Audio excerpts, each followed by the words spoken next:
The instance of photographing, instead of creating a distance, is a moment of clarity and emotional connection for me. I have never made any picture, good or bad, without paying for it in emotional turmoil.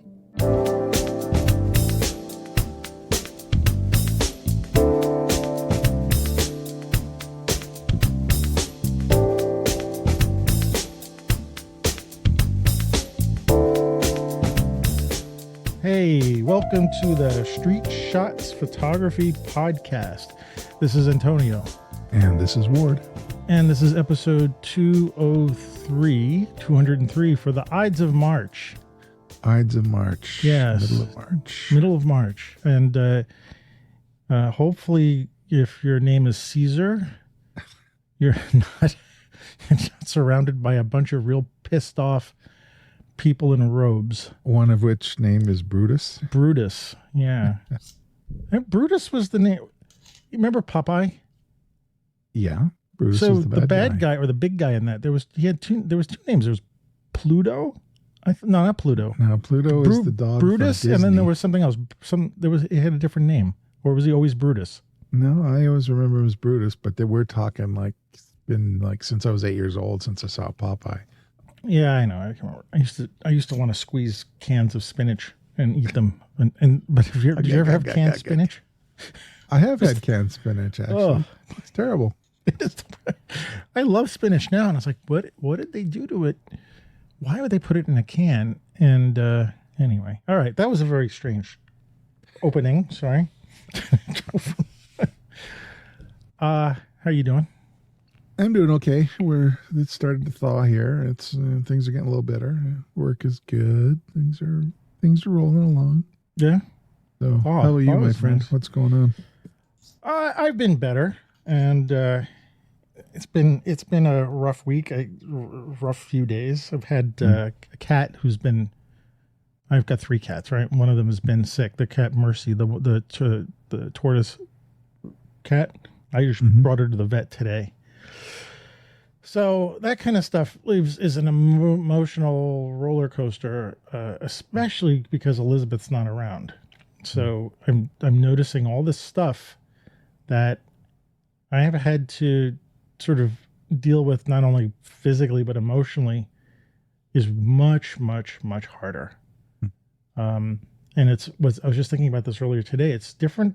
I was thinking it's different than being single, because I think when you're single, and I've never really been single, but I imagine that the decisions that you make are all based on stuff that you've decided on. Like if you're going to have a cat, you understand all the baggage that comes with that, or if you're going to buy a new something or other, like you're aware of all that. But like all the stuff that I live with, it was both a decision that Elizabeth and I made together.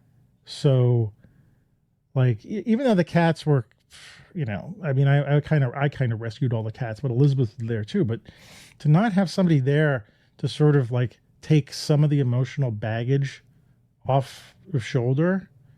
So when a cat is not feeling well, that affects me a lot, but it affects me like 100%. Where if Elizabeth was around, we could sort of console each other, even though it might not, I might still be affected at 100%, but there would be some buffer or there'd be some outlet for it. And there's none of that. And so things like when Mercy gets sick, or any of the cats get sick, I go from 0 to 100 like in a second or two. It's really stressful. So she's been sick for a little while. I took her to the vet today. I might have to take her again. She's got some GI issues, which I really feel bad for her. But she's in good shape otherwise. Like she's, if a cat is sick, they'll like crawl off into a corner someplace and not eat and stuff like that. She wants to eat. She wants to play. She just has all this gut problems. So anyway, it's been hard. So I've been writing a lot. I've been doing a lot of writing about all this stuff. That's helping. That's actually writing. Yeah, writing is definitely helping. Again, it's another. I was talking to our brother in light, Dave Swidek, on Friday, and talking about our journals and how journals are kind of like silent sentinels, for capturing your feelings. and whatever else you want to say. And if to have that kind of place to do that, or a thing to do that in, before it might have been taken by the place of a person who you could be, have a confidence with, but if that person isn't around, a journal's not the best, replacement, but it's not reflecting to another human, but it's an outlet. But it's a place, yeah. So I've been writing a lot, but it's. Someone said once that the second year after someone passes is hardest, and that is definitely true. This has been the second year. It'll be 2 years coming up in June. So up until this point, it's been a lot more difficult. So I don't want to BS anybody. I mean, if I sound kind of solemn, it's because, things have been, and it's really a day by day thing. And you wake up in the morning like, I feel okay today. The weather's okay. I can go out and have a coffee. Nothing's bothering me. I made it through the day. Yeah. And the next day is like, and I don't mean that to be like, sorry, I'm talking about this too much, but I don't mean it to be something like grief or the stuff I'm going through is bad and I need to be fixed. It's like when I say like that, I'd rather not have this, but it's part of my experience. And so I just sort of embrace it and live with it. But it's not pleasant. It's not easy, So it really is a day by day thing. People ask me how, when I get that question, not saying that you said this, but I get that question, how are you doing? And it's like, how do I answer that? So, sorry, that was a big answer for your simple question, But it was answer. Yeah, well, it reminds me, I was watching some YouTube today. I don't know if you're watching any YouTube tubers these days, but it seems like a lot of them are having these videos where they're sort of, I don't know if they're quitting. Have you seen these videos? Well, it started like even before the end of the pandemic, where they're winding down their channel, or they're going to be, changing their content to something that's not as, like crystal meth. It's sort of like, I got to put one out every week. I'm getting off of that train. I might shut it down. I'm just going to archive everything. Yeah, I've definitely seen a pattern in the last, I would say, even 18 months. Yeah. People backing off. That's true. I've been seeing a lot more in the past 6 months. I was watching one today. I can't remember the guy's name. And even if I did, I probably wouldn't say it just because out of, I don't know, respect or something like that. But there was some feeling in these videos that I resonated with, like getting back to what is real. Now, the issue is I'm not entirely sure I believe all of them, because often and a lot of these are photography sites, by the way. So it's photographies and video mostly, because that's mostly what I watch on YouTube. And there's this part of me, this is a suspicious part of me that is saying, are they just doing it to get more views? And you watch the video and you think, no, they're looking sincere and whatnot. And they're saying in the video, I don't know if I should show this video, and I want to get back to the stuff that I'm doing. And then like, okay, I believe you, but do I believe you?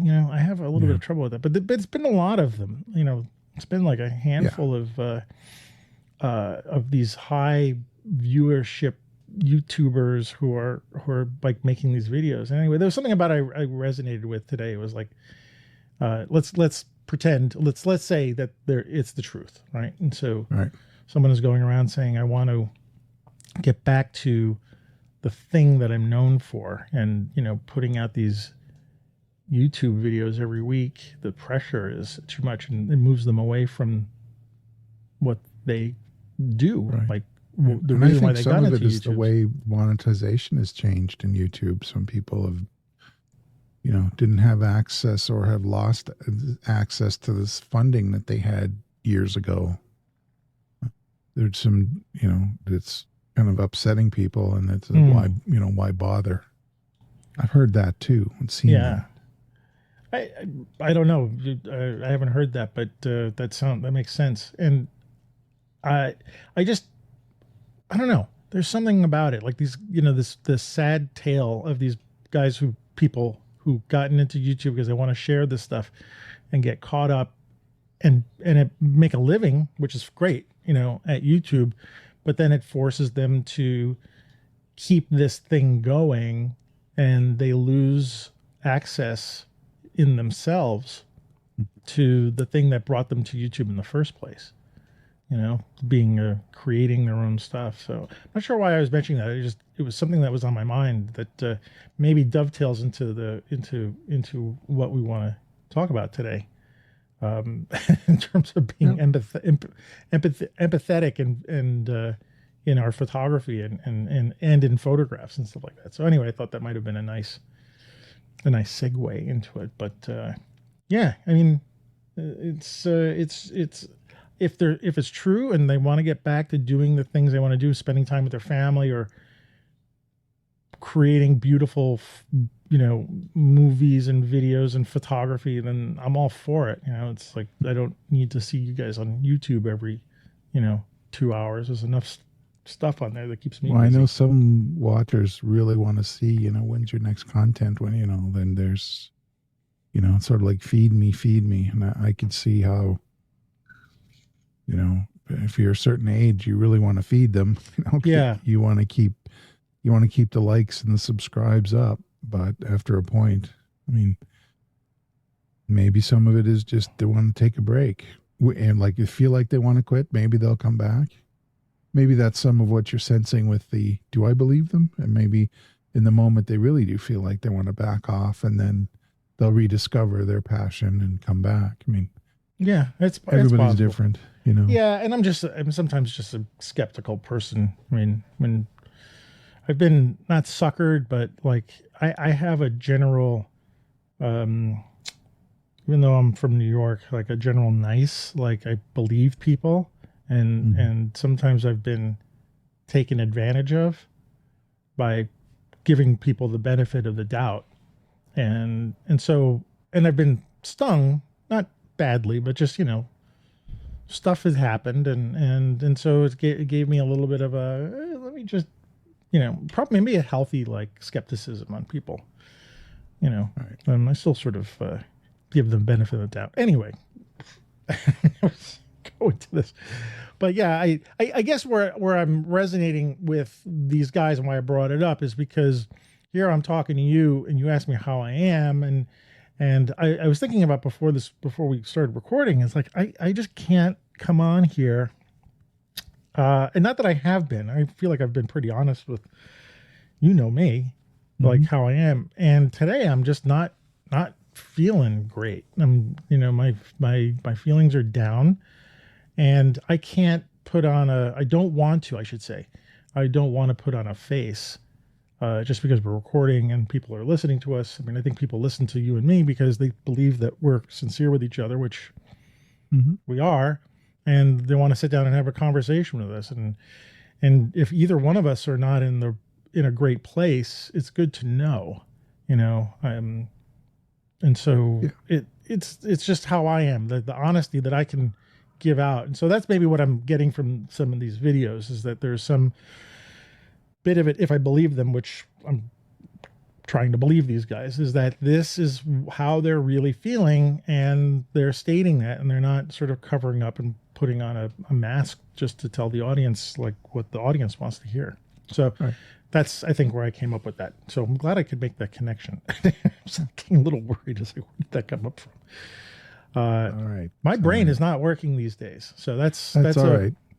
Yeah, well, I've been realizing that that's part of this whole process, is the brain doesn't work that well anymore. So I guess it works well enough that I can press buttons and make recordings. You can press buttons, and you still want to talk. I know. And I still want to talk. Yes. You still want to talk. And I mean, if it were me, I don't know that I would feel like talking. I think I guess we are both sort of introverts. I'm certainly very introverted. And if I was not feeling it, I would just shut down. I would not feel like carrying on a conversation. Well, give you a lot of credit, man, for well, thank you for wanting to talk and wanting to share all this. And I know that not just me, but a lot of our listeners and our brothers in light, brothers and sister in light. Sister in light, yeah. We appreciate the honesty, and we get to know each other as people. And I think it's a worthy thing and a good thing for all of us. I definitely appreciate that. And in that vein, like, I'm not out in a crusade, but one of the things I've noticed, and I'll end on this because I don't want to go too far, is that men don't really talk about this kind of stuff. Men just don't talk, or making a vast generalization. But my notice is that I've been trying to find men in the same situation I have been, and there's very few of them. And so what I hope to do is, by talking and being myself, and maybe this rubs off on you a little bit at some point, and you're, or if you said it's a little harder for you to do, maybe I pattern something for you or anybody else out there who's struggling with any kind of deep emotional stuff that's going on in their life, and I realize that talking about it is really the only way that I can survive this. And my hopes are that whatever my voice is in this whole process can be a guide maybe for other men. And I don't think women have a problem. I'm sorry to break the sexes up, but there is a definite, I've noticed this because I've been in a lot of grief groups, and most of them are widows. Yeah. And I was like, where are the widowers? I mean, dude, and there might be a widower who pops up and says nothing for the entire session. Yeah. And, so anyway, that's trying kind to of take what they're trying to apply what they hear in their own lives, but not being able to express what it is that they're feeling. Yeah.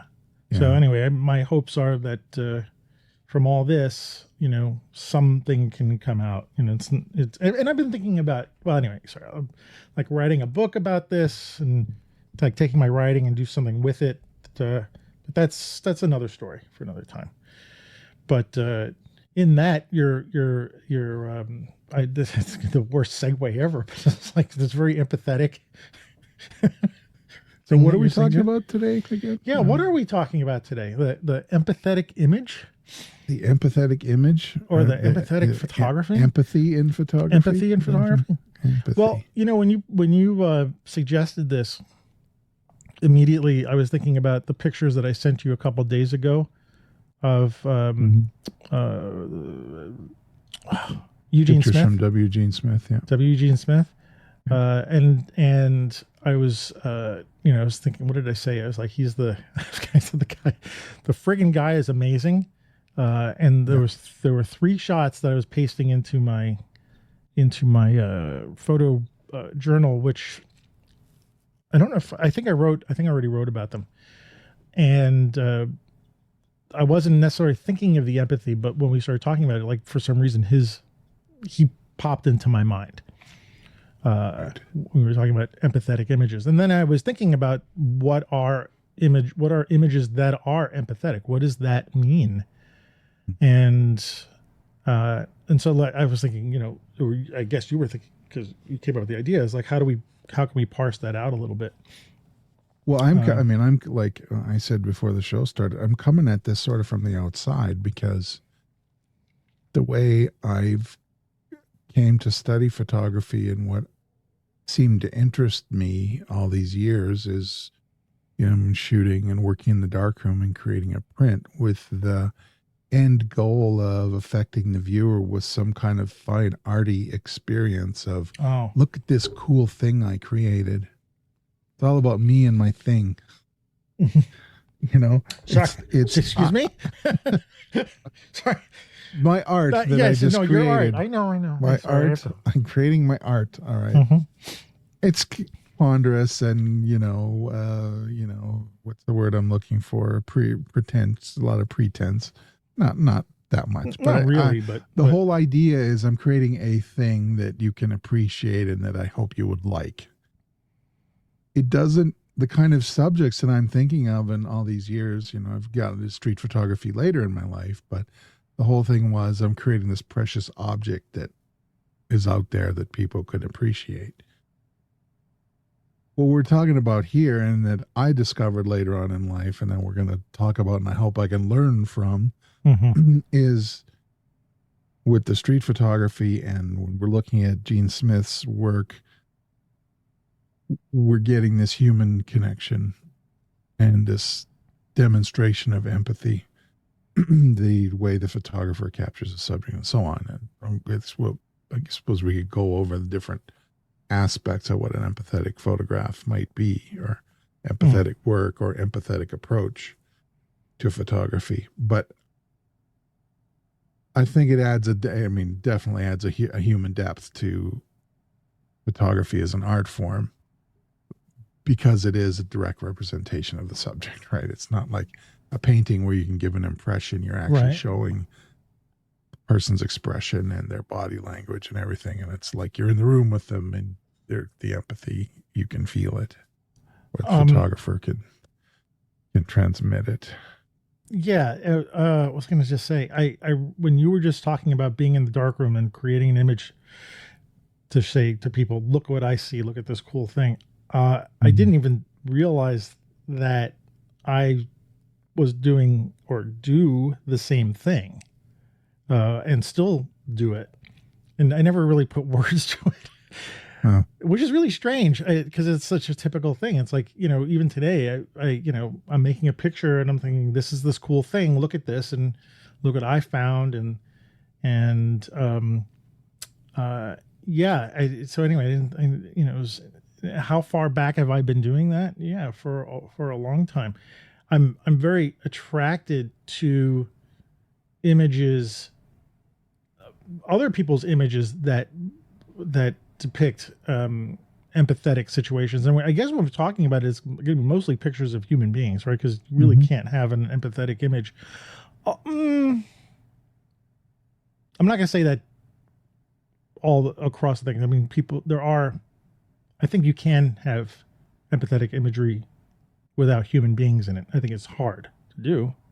Yeah. I'm trying to think. There's an LA photographer that my son and I, his last name is Hernandez. I can't remember his first name. I apologize. But he has pictures of scenes of stuff left behind by homeless people. Right.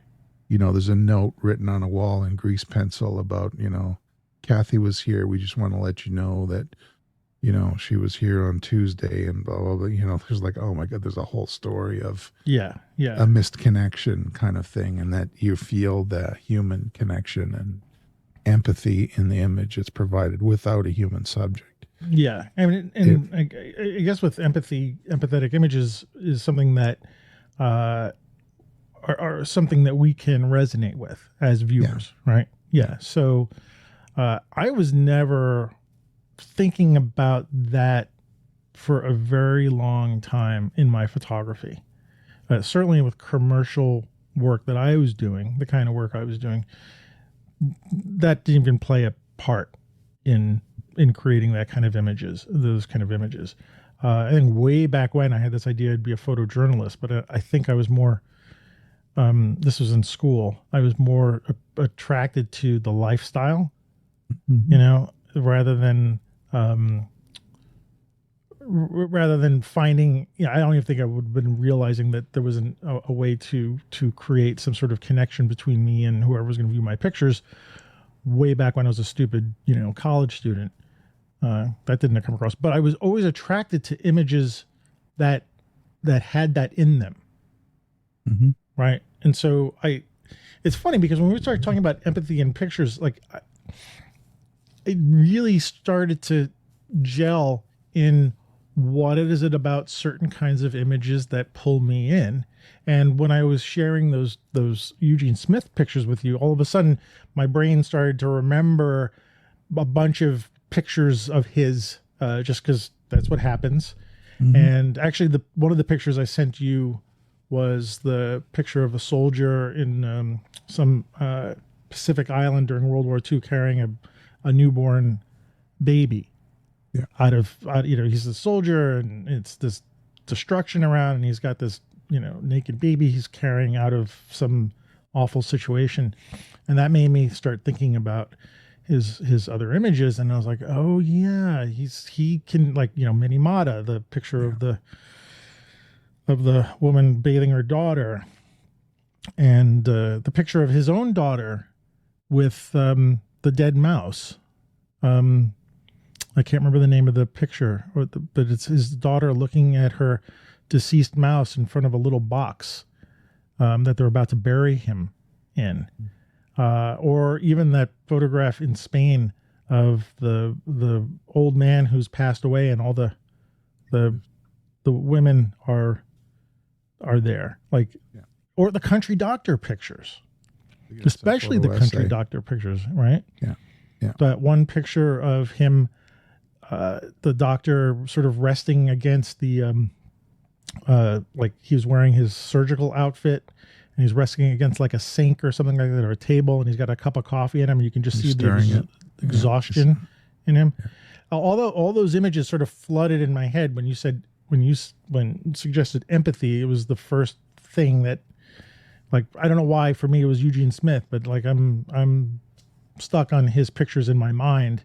Although I was looking through his book, and I've got a book of his just called W. Eugene Smith Photographs from 1934 to 75. And he's got a very large mix of styles, I think, in his collection. But anyway, sorry, there's a long-winded that's cool thing to say. I'm not sure where I was going with that. Well, just that he's one of the greatest, I think, certainly in the last century, of photographers who can capture an empathetic image, something that has human subjects that affect the viewer in a very real, deep way. Right. The kind of pictures I could stare at for a long time and or not. Some people couldn't look at those images because of the, just because of the, I could see people bothering people because the subject matter is intense. It's too much. Too much. Yeah. Yeah. I see that happening. Yeah. So, what was I going to say? I lost my train of thought, which is happening. It's telling with my brain. I was going to say about Eugene Smith. Well, anyway, he's actually, as a side note, he was only 60 years old when he died. Oh, I didn't know that. Yeah. So clock is ticking, man. We don't have much longer. I was like, wait, isn't this our 60th year for both of us? Yeah, it is. Yeah. Both of all us, right. Anyway, he looked a lot older than we did. But you know what? He'd been through a lot. Certainly a lot more than we've gone through. Anyway, going flash forward again, maybe to like street photography and the stuff that I was doing after doing the commercial work, and I've stopped, I started getting into photographing, people in the neighborhood, and got street photography and stuff like that. I still don't think that I achieved any kind of empathetic direction in the work that I was doing. Maybe occasionally, depending on who I was photographing at the time, but perhaps it still had a feeling of that, oh, look what I saw today, kind of thing. I don't know if that's something that you absolutely connect with. If I had because I had done a little bit of kind of fashiony stuff, doing headshots for people I know. I was like, oh, look at this, I'm doing great. There's no like, look at who this person is beyond how they might interest somebody in a commercial context, just like your commercial photography. Mm-hmm. I'm sure there wasn't a thought. For me, I don't think there was a thought at all of empathetic pictures. I could appreciate them. I mean, I had early exposure to Sebastian Salgado. Mm-hmm. There's another guy who does very human, deep, resonating images of human suffering and difficulty.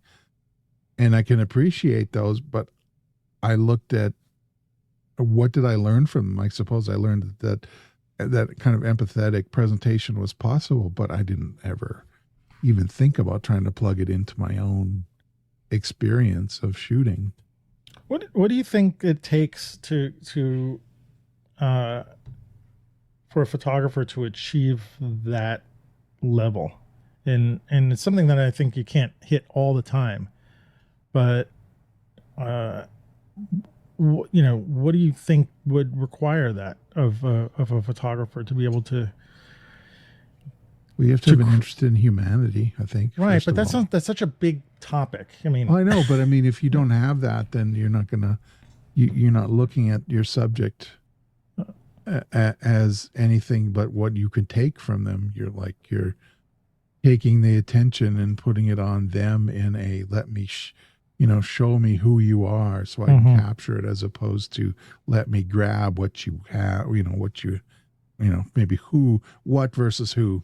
How should I put that? Well, instead of what you are with the hairdo and the whatever, now you're this human person, and with the way you are, I want to capture that. I'm not trying to take from you. I'm trying to capture who you are and the circumstance that you're in.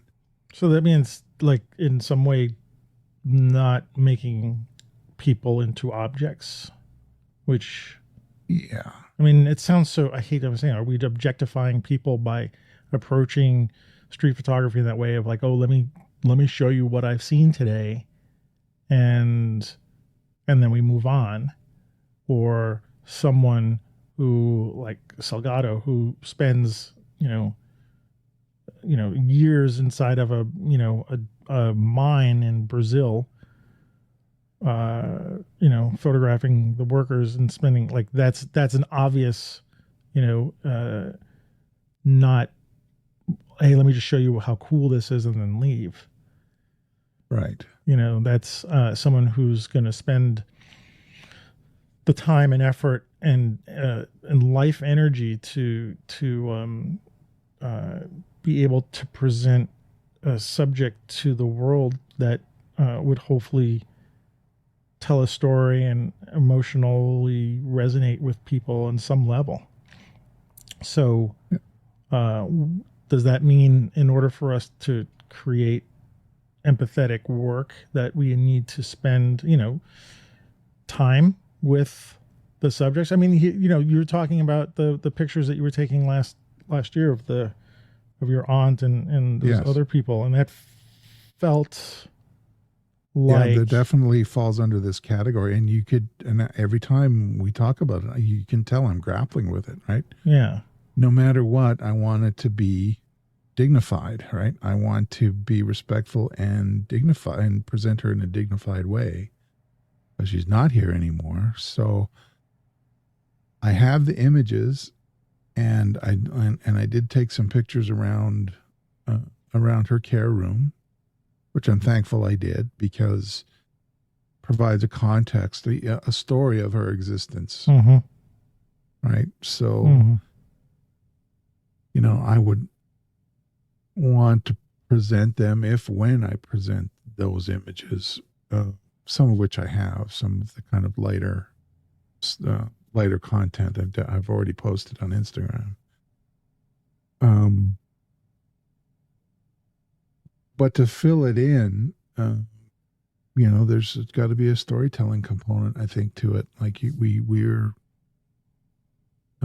even if it's a single frame, for me it won't be, because I don't think just a picture of her in her state of illness is going to do right. Yeah. It's just going to be a shock. It's not going to be. It's not going to resonate. It will just kind of shock. So if I could tell a story and be dignified, that's two things that I could see from this project anyway, to bring that empathy. As you were saying that, one of the things that I remember doing in the last couple of months before Elizabeth died was I started taking a bunch of pictures of all the prescription bottles that were around the house. And there was like dozens and dozens of them. And I thought, there was a part of me that thought this was, I think what I was doing is I wanted to record my experience. Like, what is this experience of being with somebody who's got cancer? And, this is I didn't want to take a picture of Elizabeth, although I'll talk about that in a second, directly, because that was, again, I think showing you like, oh, well, here's the person, and here's what it looks like, and it's really difficult, and she didn't want to have her picture taken and whatnot. But I thought, okay, well, the stuff that's going around dealing with someone who's got cancer and being a caregiver is pretty significant, and may tell the story in the same way that you were describing that picture of the homeless encampment with the notes. Like, it's the periphery of stuff that can also tap into a shared experience, which I guess is what empathy is also can be about, is this resonance and shared experience. And we can There's all a reflection. I was thinking of a quiet moment. I'm sitting there and I'm seeing, like, I did post a picture of her chair that she sits in with all of the different blankets that she uses of various thicknesses, like a person who would be ill would be cold, right, different degrees. And so you want all these different blankets all draped out over this chair. Yeah. There's a story there, like the note and that encampment. I was, the story for me is still going on. Like, for instance, I haven't gotten rid of a lot of her stuff because there's a part of me that I want to document it as it is, which I haven't done. And you saw it when you came to stay with me, right? So you saw a lot of the way things were set up. It's still the same way. And, I think we talked about this a couple of times before on the show, but I want to, like, it's her signature, right? It's her, it's sort of the last thing that she did was, like, she set up her space as her own. And so I want to photograph that as well. And maybe include that as part of the whole, whatever I want to do with these images. But I did want to go say that, and I probably talked about this before, but the one picture that I think I took that has got what we're talking about in it was one of the last photographs I took of her when we were in Hudson, New York. And this was like less than a month before she died. And it was her we were sitting on a porch, and it was just after dusk or something like that. And I asked her if I could take the picture of her, and she said yes. And she looked at the camera, and I took the shot. And, you can see that her hair is gone, and she looks like she's twice as old as her age. And, she allowed me to do that. And that picture, every time I've posted it or talked about it, has gotten such a response. And I wasn't posting it to get any kind of response or like, hey, look what I just took a picture of. It was because it was sort of it was a dignified, photograph. She had eye contact with the camera. I photographed it as as much as I could in a respectful way that I could with whatever camera I had with me. And it wasn't a set up picture. And I look at that picture, and even though I'm biased toward it because it's for me, I think what ended up happening with showing it to other people is those people have gone through those experiences, or even if you haven't gone through experience, they could resonate or understand what was going on just with that really, really, really simple photograph. Like, there was no, it was maybe minimal processing on it just to touch up how the colors were, right? Like, I colored the way I remembered it. But the composition was, it was like nothing, there was nothing remarkable about having taken that picture. And therefore the camera and the photograph, like the making of it just goes away. Yeah. Doesn't mean anything. No, but also too, it has this spirit of, there's a sparkle in her eye there a little bit too. Like, Antonio's taking another picture of me. Like, I like that. Oh, you remember the picture? I can feel your relationship in that picture. Right. And so for me, that not only was it dignified, but it also, and not ever having met her, but I know that she's being photographed by you, and I know who she was. And so I know that, okay, Antonio's thinking, because you have lots of pictures of her, and this is another one. And so, and I can feel that when I saw that image. I thought that was cool. Oh, well, thank you. That's good. And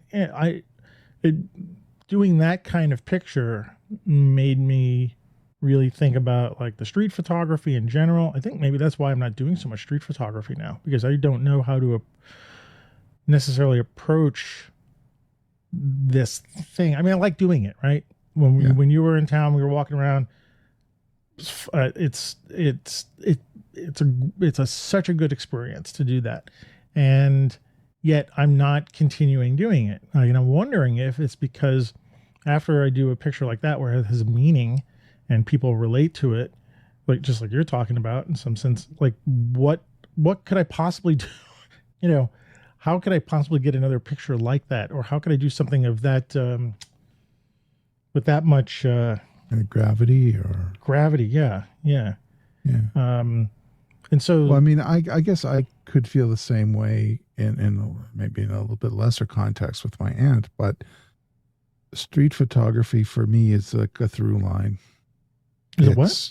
A through line of my creative life, and that I think now, and it may change. I mean, this spring when I start to go out, trying to go out again with my son or by myself to work downtown. Now I have no idea what the crowds are going to be like. Since the pandemic, there really hasn't been the same kind of number of people walking around as there used to be.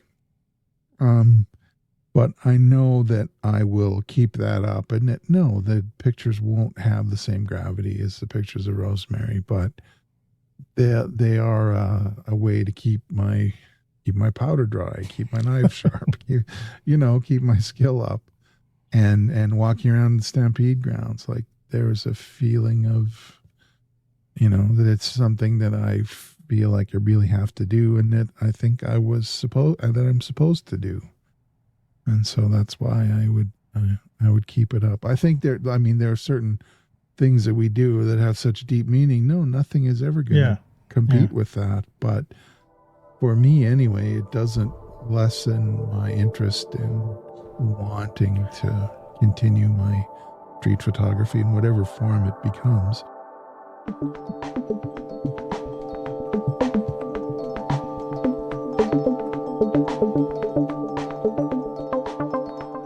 I agree with you, and I'm not trying to nix. Don't take it as a criticism. I wasn't trying to criticize it wasn't. That. Yeah, it was just I was thinking for myself that I would love to be able to do photography with some, like, I've never done that before. I've never done photography with gravity or empathy or something like that. But it's something that I'm so attracted to. Like, I look at and I'm sure this is the same with a lot of photographers.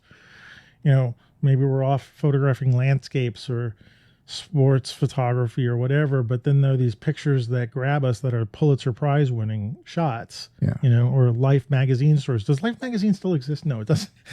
No. If anybody doesn't know what Life magazine was, or Time magazine, no, not Time Life. What was the other one? Look was the other magazine. That was the Life. Was a competitor to Life. Competitor, yeah. But even like those long form documentary stories and stuff like that, we all love to look at those because we're human, and we're going to want to find out what's going on with other people's lives, and how can we get some feeling about it. That's the thing about there's feeling in that kind of imagery. And not that I go out every day and I want to produce images that feel, because that's impossible. That's not what I'm doing, and that's not my job. Speaking of which, and I want to wake up on a Tuesday. I'm gonna go to the coffee shop. Like today, I'm gonna wake up and go, oh, okay, I'm gonna make I'm gonna go and make out photographs that people around the world are gonna feel something about. That's just not me, and that's not gonna happen.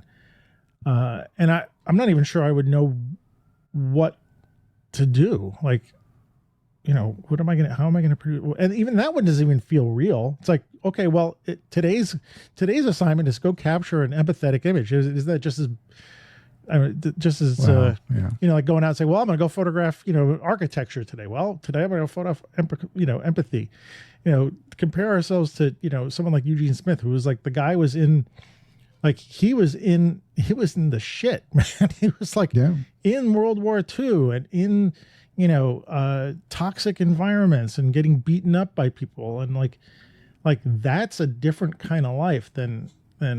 Well, that's your photojournalist fantasy, right? That's what. Well, no, that wasn't my fantasy. Wasn't that like? Right.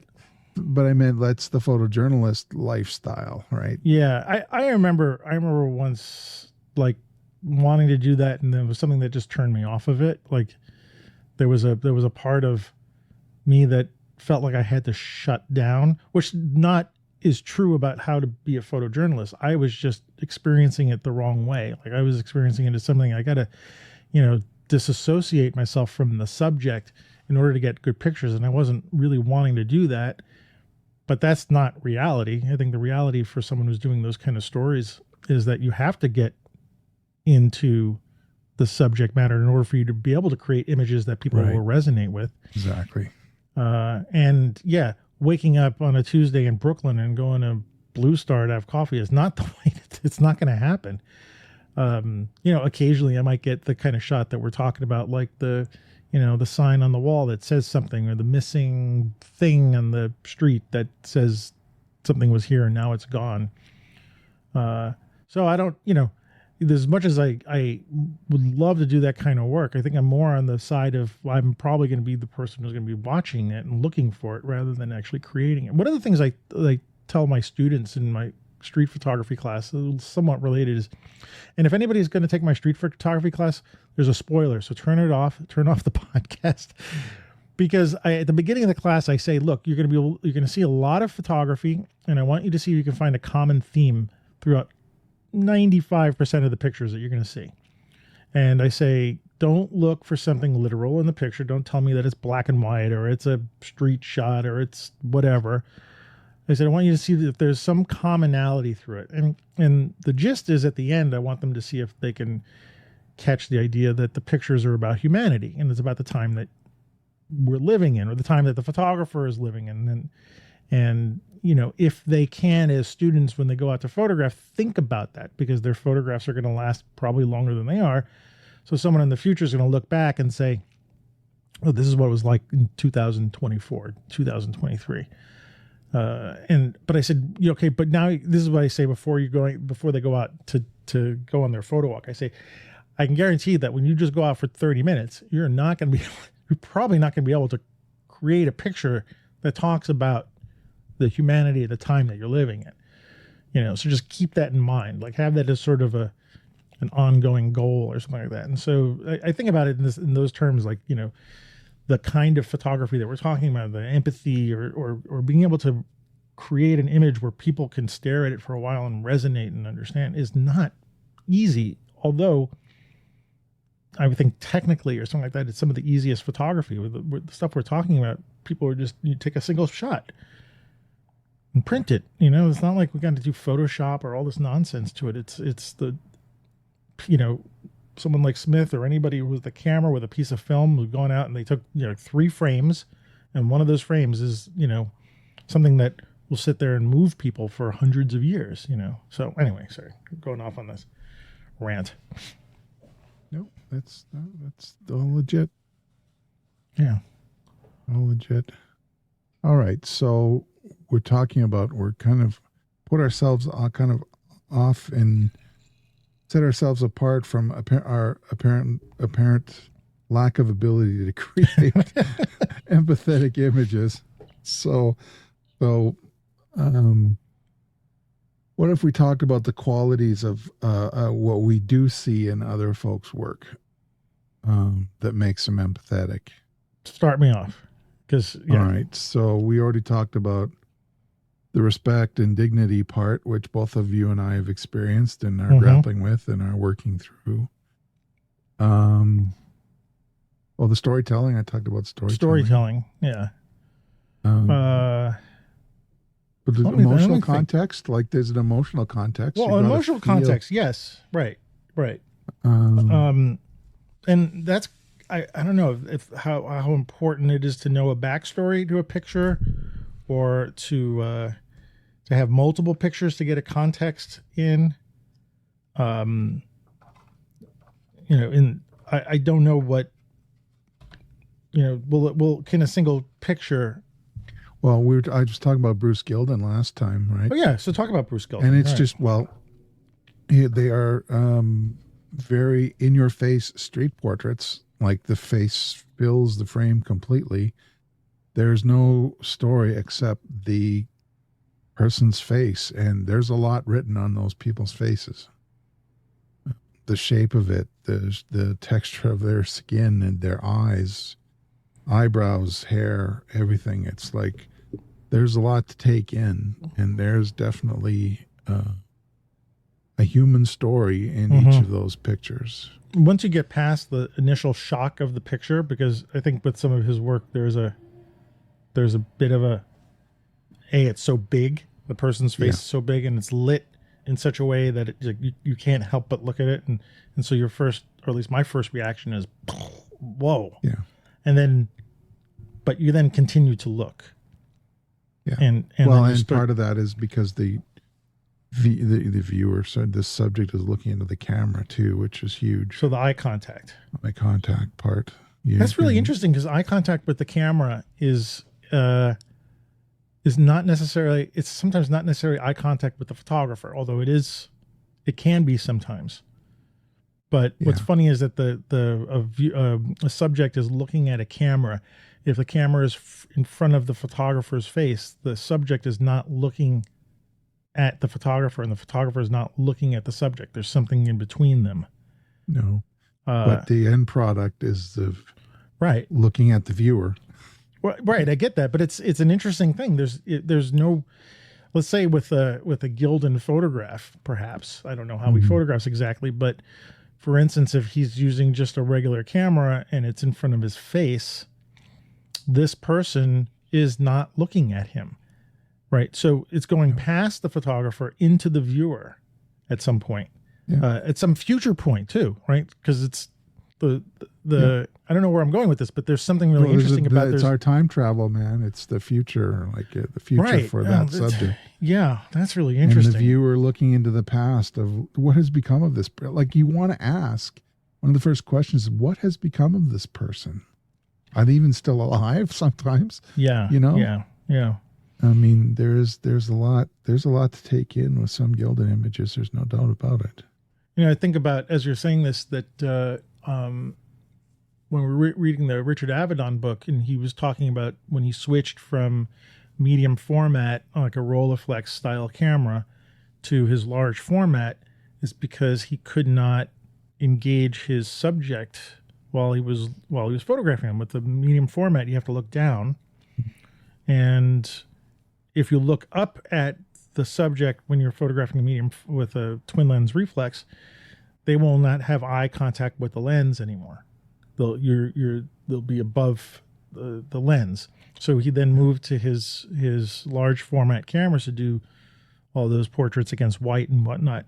And I think he was mentioning that because then he can stand in front of the camera and he can be as close as possible to the lens, but he doesn't, because of the nature of a 4x5 camera, an 8x10 camera, you can't be looking through it when you're taking the exposure. Because of the film and the film holders in the way. The slide is in the way. So he has to be staring at the subject. So it's interesting. But then I think of, I'm not sure if I think of his I have to look at his pictures again, and do they invoke empathy in those, like the pictures of the American West or any of those other shots on white? I'd have to think about those, but like, I don't feel the same kind of work compared to him as to say, like a Eugene Smith or something like that, who's like diving in with the people. There's a catalog component to to that project, and so you get a general impression of people in the American West from viewing a group of them. Right. I mean, individual. But you're not necessarily resonating with what you're seeing in the frame, right? No, but there's storytelling in that. It's a different kind of storytelling. Yeah. Well, what the people are wearing, or in the case of the beekeeper, his work was actually on him. The bees were crawling all over him. So there's definitely stories, just different way. That's how he worked. Yeah, but it definitely falls into there. It's funny though, the eye, when you go back to the eye contact for a second, is that there is no real eye contact.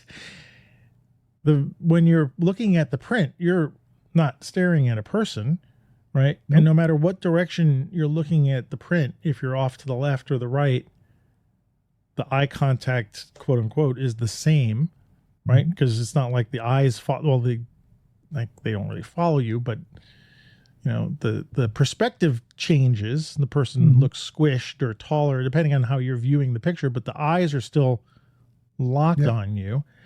But there's never any real eye contact. You're making eye contact with the eyes in there. I don't know. There's something about this that I don't know where I'm going with it, but it's human reaction to a facsimile of a human.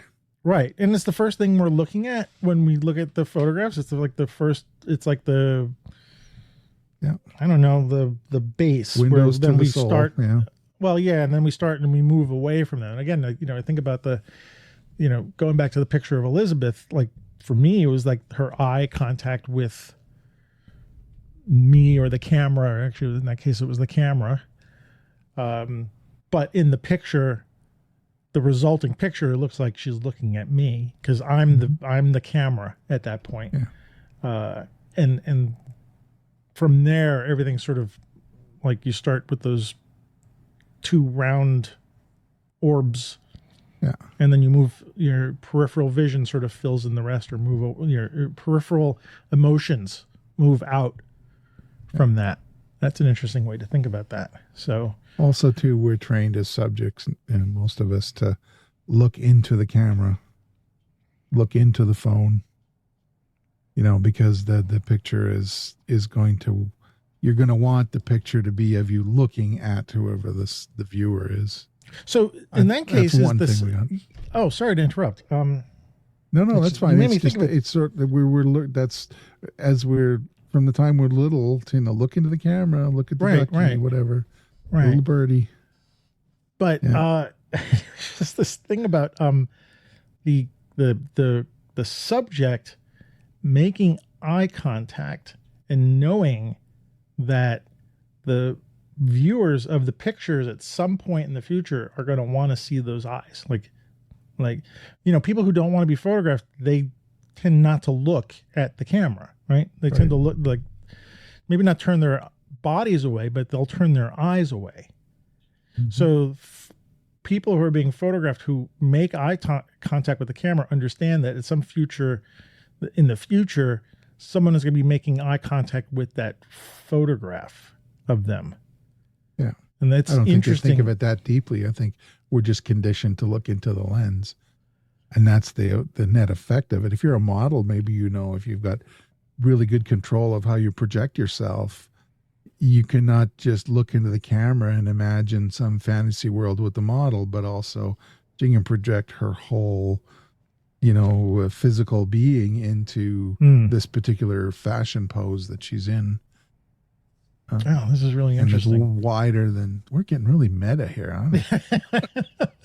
Well, what's you going came up with the on? subject, and I'm going to figure this stuff out a little bit, because I never really, again, this is a subject that I never really gave thought to as a specific kind of thing, but it's there in most of the photography that I'm in love with, like the kind of stuff I would want to hang up on my wall and look at all the time. And I go back through like especially old shots of like Pulitzer Prize pictures are the ones that grab me, because that's kind of what I grew up on with this one book, the Moments book, that I got somewhere on my birthday. And of course, this was, prior to internet or whatever. And, we had 7 channels on TV. And so all you could do is like read a book or look over the same book over and over and over again.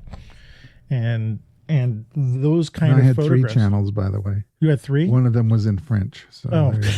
I think we had 2, 4, 5, 7, 9, 11, 13. 7 channels.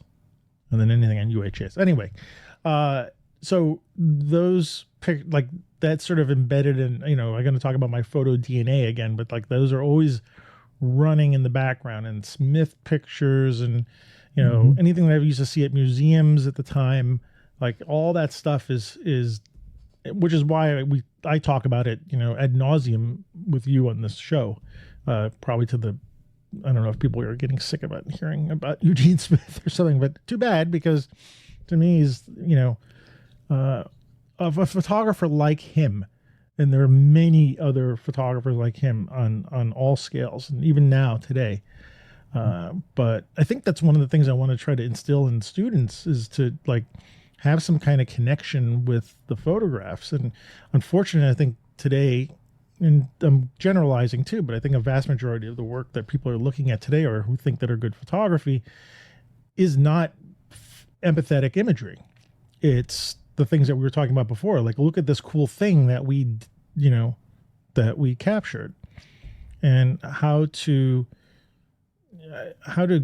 instill some visual literacy into someone who's new to say, look at this picture. Doesn't it mean something to you?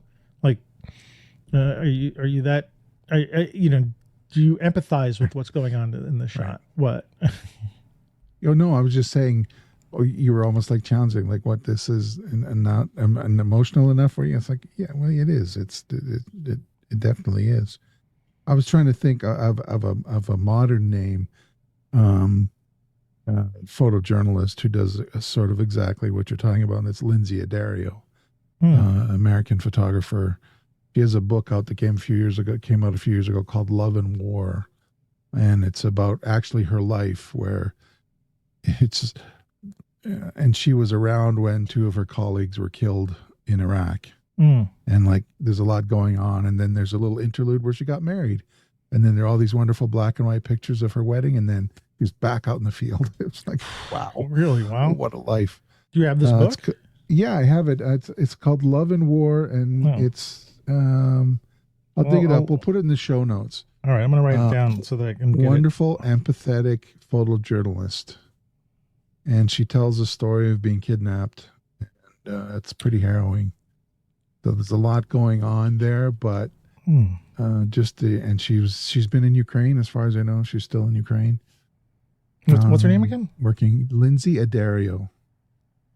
I've forgotten how you spell Lindsay, but it's Addrio, I believe. Okay. Yeah, I'll and actually, when I went to visit you, I had plans to go visit. There was an Addario exhibit at one of the schools there. Oh, I think you told me about it. That was her? Yeah. Oh. Yeah. Okay. And we didn't get to it. It was fine. It was fine. Yeah. But she was there for the opening of it. Okay. So. Well, all right. But yeah. So this is. There's a lot going on here. There's a lot going on. I think we just scratched the surface on this in some way, but it would be interesting for me to keep this in mind a little bit going forward, and like, how can I begin to try to instill some of this in the kind of work that I'm doing. It doesn't have to necessarily be, on the scale of photojournalism or documentary work or something like that. But I think there's ways, like we were talking about before, of how can you create an image that can be empathetic and have resonance with people, and maybe not have to be a Pulitzer Prize winner or something, but keep that keep that idea in mind when you're trying to create a photograph. Yeah. Something like that. Yeah. I'm with you. I mean, this conversation is, and it's been coming, right? Been kind of grappling with it these last few months. So, and this has helped codify a little bit about how I can think about this sort of work. Yeah, me too. Yeah. All right. Cool.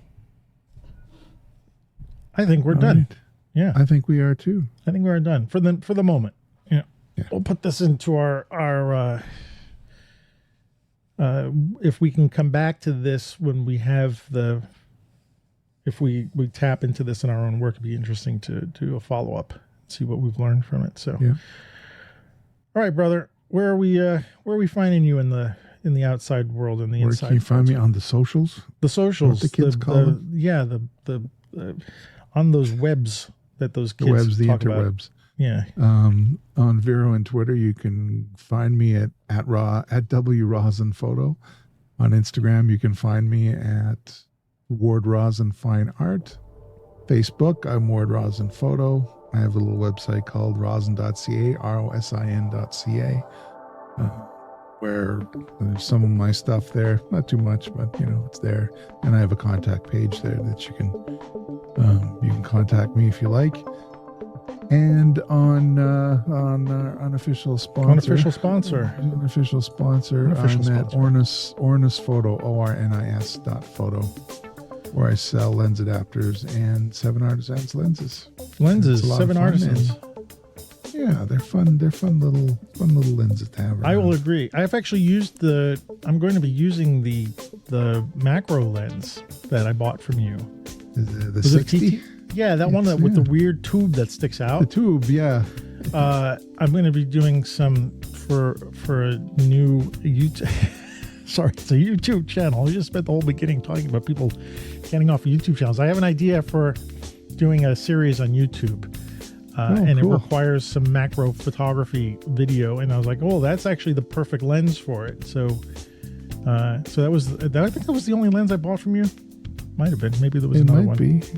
I can't remember. No, that's probably the only one. That's the only one I got from you. Anyway, thank you to our unofficial sponsor. I didn't get a discount though. Jeez. Maybe next time. Maybe next time. Yeah. Okay. All righty. Where am I? Where can we find you, man? Yeah, where can we find me? I'm sitting here in front of my computer reading a teleprompter. No, looking at let's see, X and Vero and Flickr at AM Rosario, Instagram AM Rosario Photo. That is actually starting to feel nice there again. My website is amrosario.com, and our website is streetshots.photography. And subscribe to our Substack newsletter. Yes, I'm way behind on doing newsletters, but we've got a nice selection there anyway. Streetshots.substack.com. I really feel like I want to take that off somehow and just anyway. I got to get to it anyway. Blah blah blah. And if you want to support us, you can buy us a coffee at buymeacoffee.com/Antonio Rosario. And again, however you guys could reach out to us, we just gave you 100 different ways to do it. And we've gotten people reaching out to us and giving us ideas. Really appreciate it. It's great to have feedback from outside of my own head. Oh, and I should say our listener, John, had asked if he could join us for my little Beers and Cameras group. He's visiting from the UK. He's actually, I believe he's out in the mountains. He's out here somewhere, visiting the UK for 10 days. And we would not be able to see each other, but and he missed the Beers and Cameras. He came in between. Yeah. But I want to welcome him to our country. Hope he has fun here. And I've seen some of his pictures on Instagram, and I think he wants to capture the vastness of Western Canada. So looks like he's doing it. So all right. Well, good for him. Welcome, and have a nice trip and a safe trip home, my friend. All right. Yeah. Too bad you missed the Beers and Cameras thing, but I know. There's always he was right time. In between. Yeah. All right.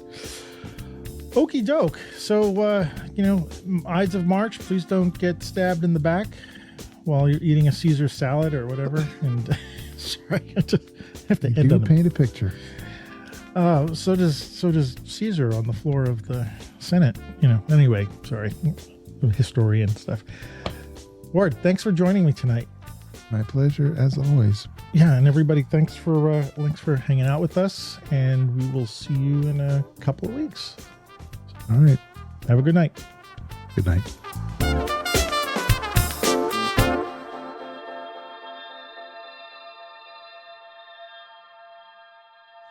It's like the Gap and Banana Republic and all the places that are under that single, whatever who owns them, all the clothes. Okay, I don't know. Yeah, because nobody wants safari clothes anymore. Nobody looks like Albert Schweitzer or something like that. Yeah.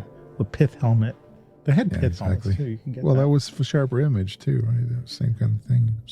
Who wants the pith helmet? And pith helmet with the little fan little on it. fan in the front. You're taking me into When Harry Met Sally territory again. Oh, is that in there? Yeah, where they're doing the karaoke scene is in the sharper image. I didn't see that movie. I feel embarrassed.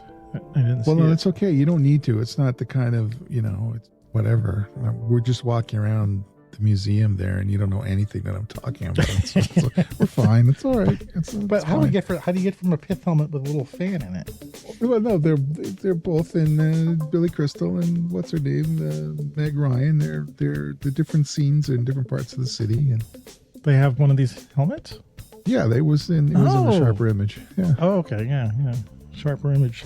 Yeah, they also have baseball hats with little. Who would wear one of those things? Some people would wear an umbrella hat, right? Yeah. Yeah. All right.